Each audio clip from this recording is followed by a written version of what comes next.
मैं Mrs and mister Dominic और कृषि जागरण को बहुत बहुत बधाई देता हूं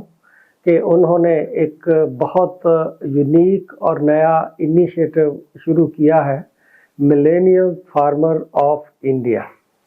इसका सबसे बड़ा जो मैं एक इसकी मजबूती देखता हूं वो ये है कि अब तक हम कृषि को केवल डिस्ट्रेस स्टडी करते थे, डिस्ट्रेस की ही बात करते थे। लेकिन इस इनिशिएटिव के अंडर इन्होंने कृषि में खुशहाली की बात किया है, कृषि में प्रोस्पेरिटी का बात किया है। तो ये अपने आप में ही एक बिल्कुल जिसको हम कहते हैं कि पैराडाइम शिफ्ट है और इसके बहुत पॉजिटिव साइड्स हैं, इसके बहुत पॉजिटिव इम्पैक्ट भी देखने को आएंगे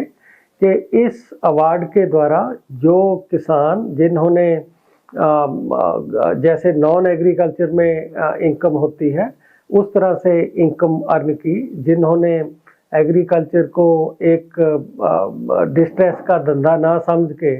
उसको बिजनेस रूप में, उसको एक प्रॉफिट के रूप में एंटरप्राइज बना के प्रमोट किया, तो उसमें एक होप भी है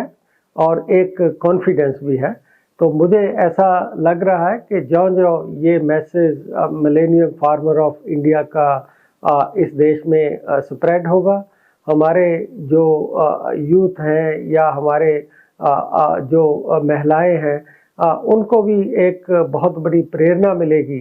कि एग्रीकल्चर को एक बिजनेस के रूप में ऑर्गेनाइज करके वो उसे एक बहुत ही प्रॉफिटेबल वेंचर और प्रॉफिटेबल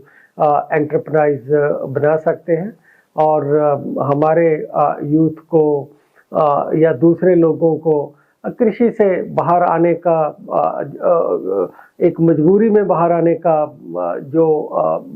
देश में एक रुझान शुरू हुआ था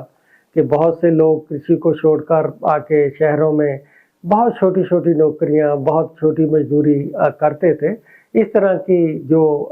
टेंडेंसी है उस पर एक ब्रेक लगेगा और कृषि को ही खुशहाल बनाकर वहाँ अच्छा जीवन व्यतीत करने की ओर देश की एनर्जी चैनल आई होगी।